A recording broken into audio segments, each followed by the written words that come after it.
What is up, ladies and gentlemen? We are back. We are live. It is the Freight Coach Podcast, the top podcast in transportation, coming to you guys every single weekday, 8:30 a.m. Pacific, 10:30 Central, to break down some industry headlines. But most importantly, you guys provide some actual insight into what you can do with all of this information.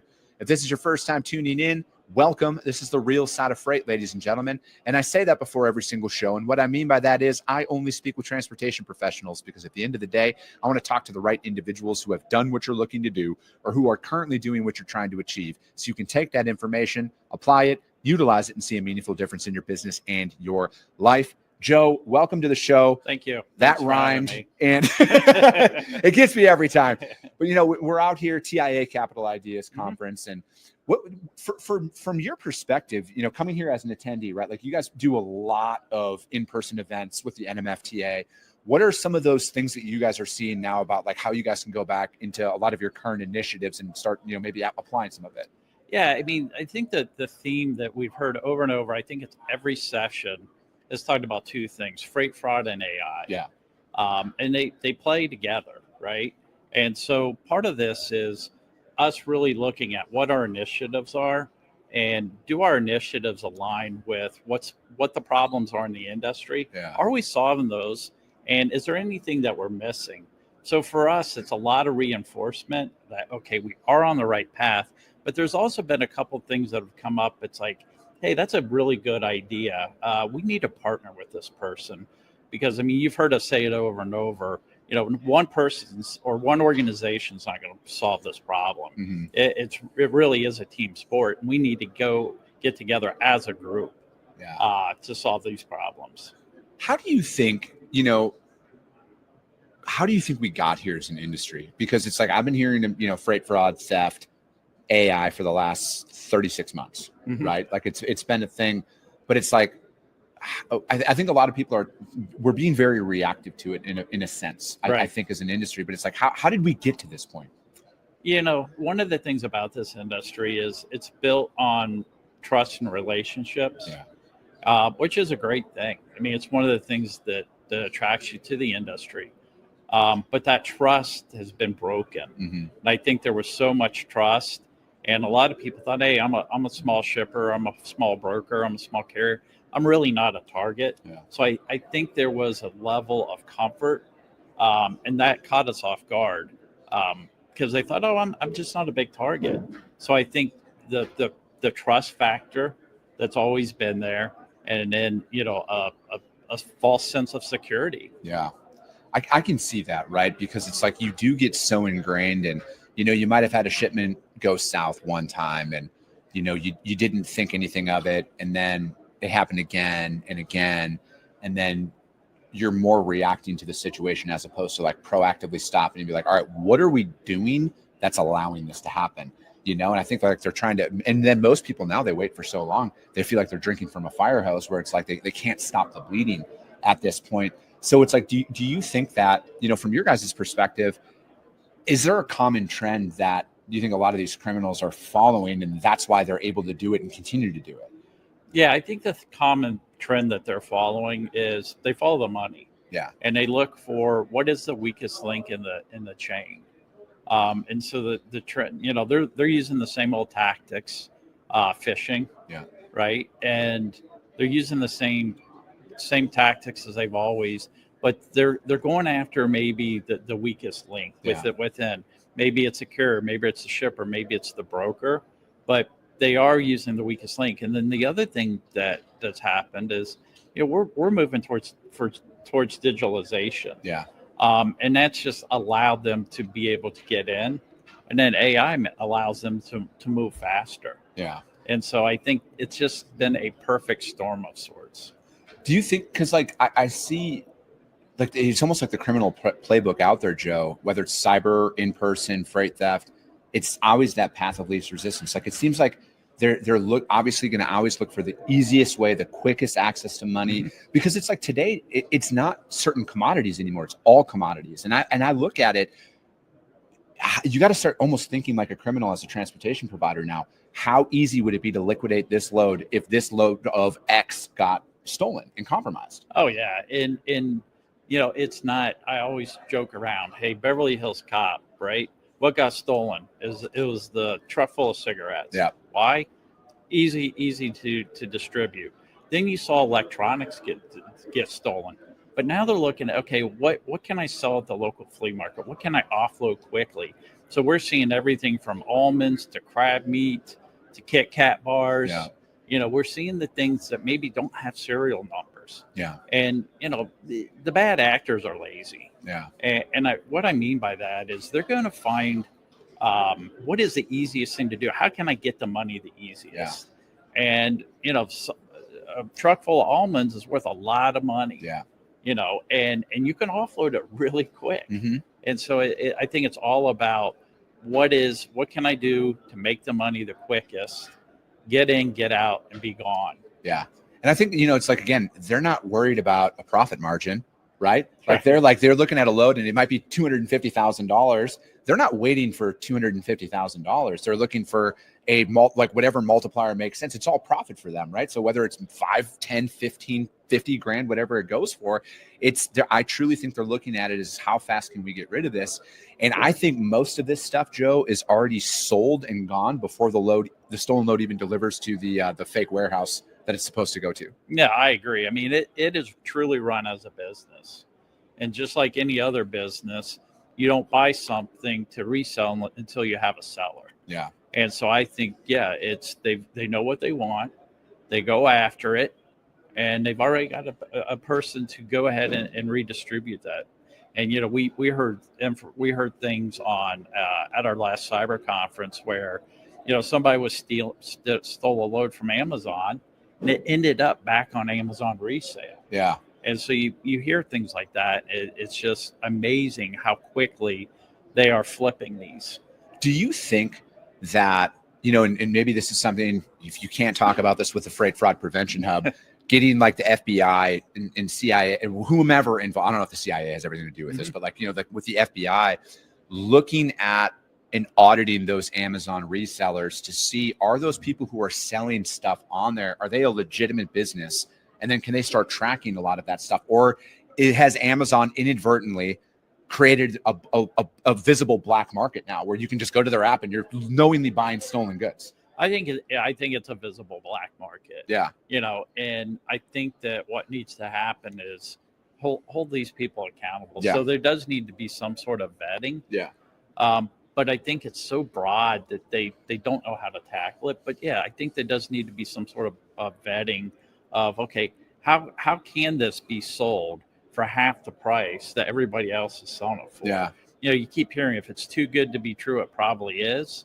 But I mean, as I know, when you buy something, you always hear, oh, it's receiving stolen goods. It's receiving stolen goods. But then, if you buy it from like a retailer, like in Amazon, it's like, you're probably protected. Yeah. But you got to be careful who you're buying from, whether it's within their marketplace. It's a lot of people think, oh, it's just Facebook Marketplace or it's just Craigslist. It's really broader than that. Yeah. Because it's like I look at this is like, I'm never going to sit here and say we're going to stop and end any of this stuff, because I think none of us are naive to think crime is just going to cease to exist, right? But I look at pattern recognition, and again, maybe I look at it in business. There's a system that you need to develop and curate and follow, and that's where you can grow your business and everything else. Do you think that there's a system out there where there's a minimization effect, we can call it, to fraud and theft? Like there's a system that the industry should be adhering to. And I know it's hard to get every independent operator on the same page, but like I look at with where things are, and it's like we got to stop holding things in jest to think that like, oh, I don't want my information to get out there, right? I think like collectively we got to come together here, because I think somebody holds the key to that 80 to 90% drop in freight fraud. Yeah, and I think that's a great question. That's really what we're focused on. And I don't think it's a single solution. Yeah. So for example, we launched Freight Fraud Prevention Hub. Yeah. And we've gotten a lot of positive feedback, a lot of people joining. And part of that is just to give visibility to the problem, get like-minded people talking about this issue. That's the same thing we saw in cyber back 5 years ago, was people did not want to talk about it. Yeah. And so there's a lot of people doing great things with Freight Fraud Prevention Hub that are partners of ours. And then I think the other thing is we're launching at the end of the month. It's called the NMFTA Threat Portal. And what this does is originally we're like, okay, this is a place to report cybercrime. Yeah. But we've expanded it to say, hey, this is a place to talk about freight fraud and report freight fraud. And the reason that that's so important is it allows, first of all, when freight fraud happens, you know about it. You know how the bad actor did it, you know what they did, where it happened, and it'll automatically tell your peers, hey, this just happened. So instead of having to say, okay, this just happened to me, who's the 20 people I need to call? You enter it, it's in there. The other thing is once you close the event, there's some additional questions that we ask you. And the reason that we're asking is we want to find the trends. Yeah. We want to say, okay, 90% of the freight fraud happens in this way, because that way we can address the issue. It's just like, building a product or doing anything else. We can only help solve the problem or at least make the problem better if we have the information. So the Freight Fraud Portal and NMFTA Threat Portal is a way to get that information. And then I think the last thing is standards. Yeah. If we could come up with some standards, that's not just standards from a cyber perspective, but it's also standards from a digitalization. I know you're going to talk to Keith later. Yeah. But it's talking about, how you communicate, how via API. And I mean, that is almost, for example, to me, a key to the door that you got to have between the shipper, the broker, and the carrier. And if you're not using those standards, it's probably pass on the business. I think, and this is the data, because I'm sure you guys are working on this as well. I want to see the actual data between digital transactions and stolen loads, i.e., they're emailing, nobody's actually picking up the phone. I want to see what that number is, because I think that if we were to actually peel back all of these layers here, Joe, and again, when money gets involved, everybody's trying to make a dollar, right? Right. But I look at it is it's like, how do we minimize this? And I think, again, there's a system that these guys are following. They're finding that path of least resistance. What does that look like? What are these guys saying on the phone? And I bet if we pulled phone recordings, all this data, right, I bet you there's 3 different variations of how this is doing, of how it's done. Because I look at, I've been brokering freight for over 15 years. I can tell within about 5 seconds of talking to some of these guys who's full of it and who is not. So that's why it's I'm more and more convinced that they're looking at different angles here. All right. They're using an AI bot to be a carrier rep. I'm not knocking on any of these companies who are trying to develop it, but is that the exposure point now? Or digital transactions, are they going in emailing only, and then they're going through, and then the carrier reps copying the MC, looking it up in the system, it's a green light, sending it out. They're not doing any secondary checks behind any of this. So it's I would love to see freight theft data and where is that? Where are they getting into it? I agree 100%. And if we have that data, we can help develop a solution. Yeah. If we don't have the data, we're guessing at what we believe. But I agree with you. I think that how they screen the carriers, that screening process is so important. But I think some of the people don't maybe not know. I mean, you and I talked about it offline, and you were telling me, hey, here's how I screen. Yeah. And it's that makes a lot of sense. Yeah. But some people don't do that. I mean, I know even me personally, if I'm getting something shipped, like a vehicle, I do a lot of screening. Yeah. And it's hey, this rate's not too good to be true. Yeah. And I don't do everything through email. I want phone, I want to pick up the phone and I want to have phone conversations. Yeah. And so I think, that almost falls into a best practices. And part of this is getting the data so that we can develop guidebooks and best practices. But again, it takes everyone who's willing to step forward and say, hey, this happened to me. This is how it happened. Help me solve this problem. Yeah. I look at, because we had Todd with Estes on the show, with you a couple months back there. And I look at them as almost the beacon of like a company needs to look at it like this. If Estes can come out after a major cyber breach and say, this is how it happened, this is what we fixed, this is what we learned from it. If they can do that, every company should be willing to do it because their brand didn't falter, right? Like they're Right. still like, so it's like, I look at it is people need to stop thinking like it's going to be damaging to their company. I think it's going to be more damaging the more you try and conceal it at this point, right? Like when we're talking, I mean, is it like $100 billion a year in freight? Yeah. It's still like we're not talking small sums of money anymore. This isn't petty criminals that are doing this. And again, we need to share this information to curb it, right? Like you don't have to be the one who is right or wrong here. We need to put this stuff out here as an industry to really help take back control of this transaction, because I'll be the first one to admit it, man. Most of these fraudulent actors, they're in control right now. They're in the driver's seat. They have the system figured out. It's us as an industry's failure to take necessary steps forward to stop it. That's why it's still a thing, I think.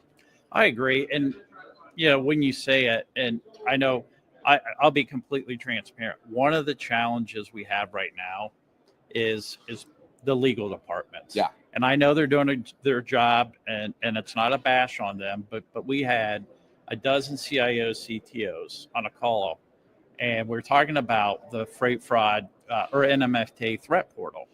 And, one of the people made a comment. They're like, man, I want to see all this data, because we're saying you cannot see the data unless you sign up. And if you sign up, you're committing to giving us this data. And they said, I want to see it all, but I don't know if my legal is going to let me submit it. Yeah. And so we've gotten to the point where I think we've convinced the CIOs, the CISOs, the CTOs, hey, we are better as a team. We are better if we all communicate this. Now I think it's just convincing the legal departments, right? That, hey, coming out and communicating this, even if it's anonymously, it's a good thing. It's a good thing for the industry, and it'll help you down the road. Yeah. Because a lot of times we're not asking the threat portal just to submit things where they've actually gotten money. It's like, how have you stopped them? Hey, we had these 5 attacks and we stopped them all, and this is how it happened.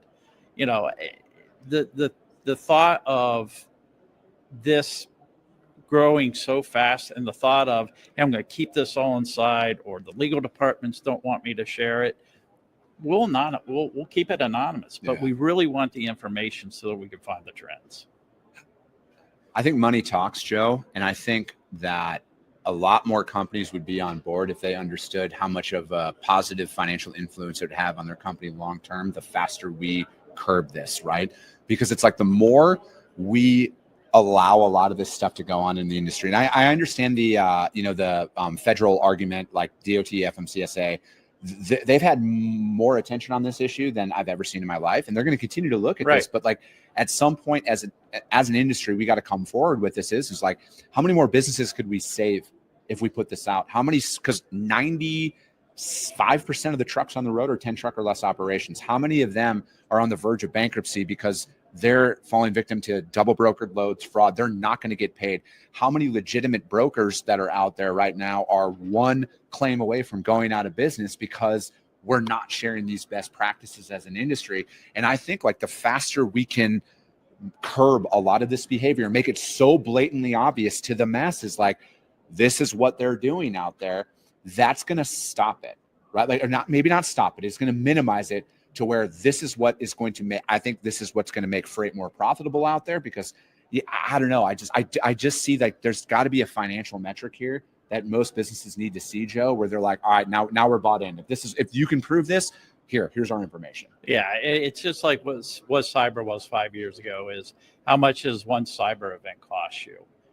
We've seen where it's shut down trucking companies that were 50 years old. Yeah. And, it's the same as this. And what happens is if you put up enough walls, you make the bad actor's job that much harder. Again, the criminals are lazy, right? They're going to move on to something else.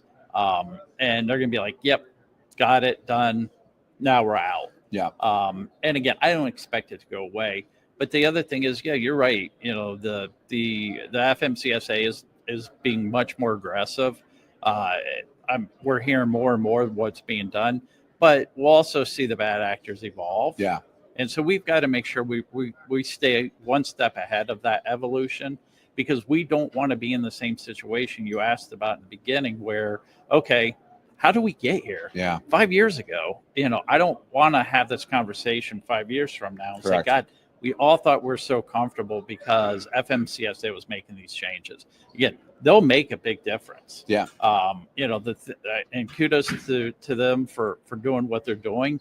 But we can't get that false sense of security. Yeah.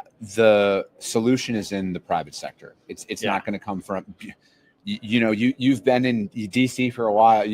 Bureaucracy is slow and it takes a very long time. And the way that things are evolving right now, and then especially with advancements in technology, it's only going to make it easier for them, right? So it's like, I think like the time is now, because most businesses are one stolen load away from going out of business, right? I mean, how many people can stroke $100,000 check right now and then not have it financially collapse their operation? Not a lot, So it's like we have to come to a solution here. I think we know the solution, Joe. I just think more people, it's ego and legal. We'll call it ego and legal, like you're talking about there, that are looking at this, because again, the most tried and true methods that I personally adhere to inside of my operation are extremely simple. Because it's like, criminals are lazy, like you said. They want the path of least resistance. They want that person who clearly doesn't care about their job at all, and they're just going through the motions and everything else. They don't want to have to jump through hoops. So it's like, I think the sooner we get to that, and then again, you look downstream from it with what you guys are doing with the threat portal, that data right there is going to be probably the most valuable data that is out there, because you guys are going to be able to tell, is it a digital thing? What is it? You're going to be able to pinpoint what's going on, and then you're going to be able to go out there to the industry and be like, this is where X% of the fraud and double brokering is being let into your organization. Right. And it's, again, data's a key. I mean, we can't solve a problem without completely understand the problem. And, you'll have people say, oh, this is what we get from this sector, whether it be, insurance or FBI. But so much of this is underreported. Yeah. I mean, I saw a stat where it's like 10% is reported, because again, people kind of hide behind it because they're like, oh, then I got to put my name. It could impact my reputation. We really want people to report it. And again, keep your name out of it. It's not what we want. Yeah. We want the data so that we can help make sure we're solving the problem. Yeah. And that's it, right? Like, again, everything's systemized, in my opinion. The criminals right now, everything, they have a system down. They know how to get it, and they know how to liquidate it at a high level. And I look at it, there's no excluded commodities at this point. It doesn't matter. Everything's on the table. It's the path of least resistance. How do they get rid of it? How do they sell it out there? And it's like, I think like we're at a unique time where it's like, and I'll be talking with Keith about this here, is, like the digital aspect of things, right? Like having all systems speaking the exact same language, and again, making it harder. And, and I also look at it like the non-fear of repercussions is a very real thing. Like I was watching something a couple weeks back, and one of these guys who was stealing freight, and then, he had made like I think over $10 million. He got sentenced to a year in prison. He's like, it was worth every penny. A year in prison, right? So it's like, again, there's no fear of repercussions. So if we're looking at it from that standpoint as well, I'm a firm believer that you got to drop. If we're going to drop the hammer from a compliance standpoint, we should drop the hammer from a repercussion standpoint. Send somebody to prison for 50 years. Yeah, and that's one of the things I know. Last year, the year before, when I went to the conference, that was one of the things that was talked about, is the revolving door of the people that they found guilty. Yeah. I mean, think about it. If you stole $10 million from a bank, how much time would you get in jail? 10 years? Exactly. So why is it different if you steal $10 million worth of almonds? Yeah. So we've got to show examples. Yeah. It's just like, hey, if you say someone said to you, hey, a year in jail, but you're going to make $10 million, there's a lot of people that say, I take that. Yeah, I'll take a year in jail for $10 million. I'll take a year. Yeah, exactly. Yeah, I mean, again, it's worth like the risk. No, and that's it, right? And especially if with anybody who has, I'm not saying all fraud and theft comes from foreign actors, but it's like if the money's out of the country and everything else, and you're like, oh, I'll spend a year here in prison and I go fly back to wherever I'm from, or I have the money offshore and then I can access it through encrypted whatever. There's a lot of people out there, and especially in today's economy. Right. You And, know? and a lot of times it's the person spending the year in jail. It may be the person executing the crime, but not orchestrating the crime. Yeah. And so, I always think of, you see some of these big corporate companies that, the CEO doesn't go to jail. Yeah.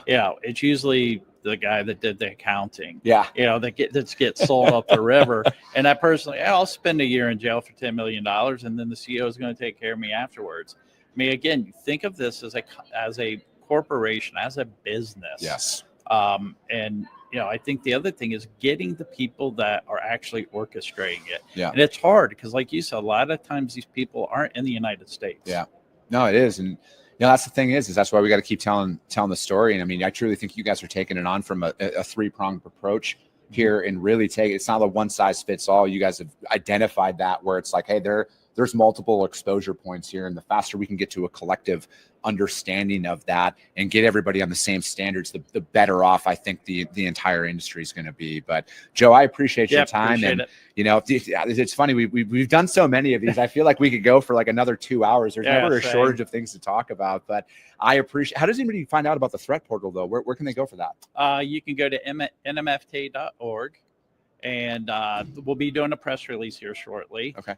Giving more information on the threat portal. So sign up for updates, and we'd be sure to send you updates. But if you keep an eye on our website, and definitely you'll see the link from our website to the threat portal. Perfect. Joe, I appreciate it. If you guys can't find that out there, hit me up. I will gladly put you guys in contact with my friends at the NMFTA. But that is going to be it for today, ladies and gentlemen. As always, if you got value in what you heard and you're not subscribed, subscribe to the show, you guys. If you're feeling ambitious, rank that show on iTunes and Spotify, because if you see value, your network's going to see it as well.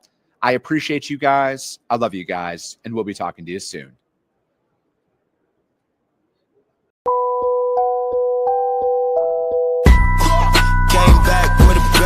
Window down, yelling out money, anything. Hey, ooh, got the foot on the gas, pedal to the metal when I'm getting to the bag. Hey, got the foot on the gas, pedal to the metal when the lane move.